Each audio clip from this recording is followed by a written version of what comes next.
Iceland is a remote, fragile wilderness on the edge of the Arctic Circle. Despite its icy waters, it's home to a large portion of the world's North Atlantic salmon. However, this species is in danger. Salmon stocks have been damaged with overfishing and ignorance about some of the impacts they have on the salmon stocks in the river.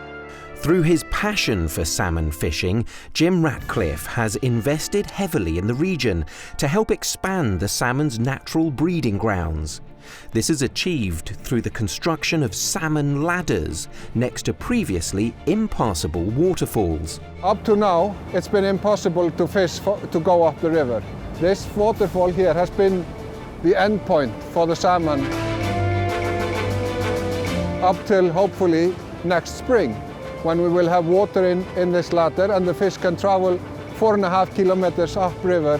But it's expensive, it's difficult technically. With this ladder, we are trying to use the ground as much as possible and use as little concrete as possible, if any. Working in partnership with the Strangler Angling Club, who have managed stocks in the area for decades, 6 rivers have now been targeted for ladders and investment. There's all sorts of things that you can do which improve conservation, and this is one of the special places in the world for salmon, so that's what we're trying to do. Jim's conservation ambitions aren't limited to colder climates. 6,000 miles south in Tanzania, a unique partnership has formed, a joint venture between the INEOS chairman and ecotourism company Asilia. Asilia is a sustainable tourism safari company. We operate 18 camps in Kenya and Tanzania and Zanzibar. Asilia stands out from our competitors because we have a very particular focus. We seek to make wilderness areas thrive.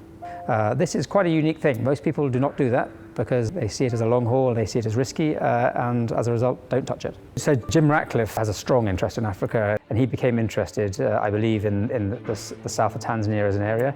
At the same time, the national park authorities in Tanzania were saying we would like some help strengthen our presence and give this area a more sustainable future.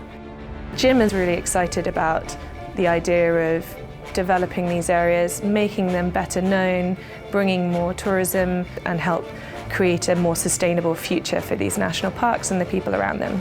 It's a long game. None of us are in it for the short term, so it's great to have that partnership because I think we have needed it and we will continue to need it.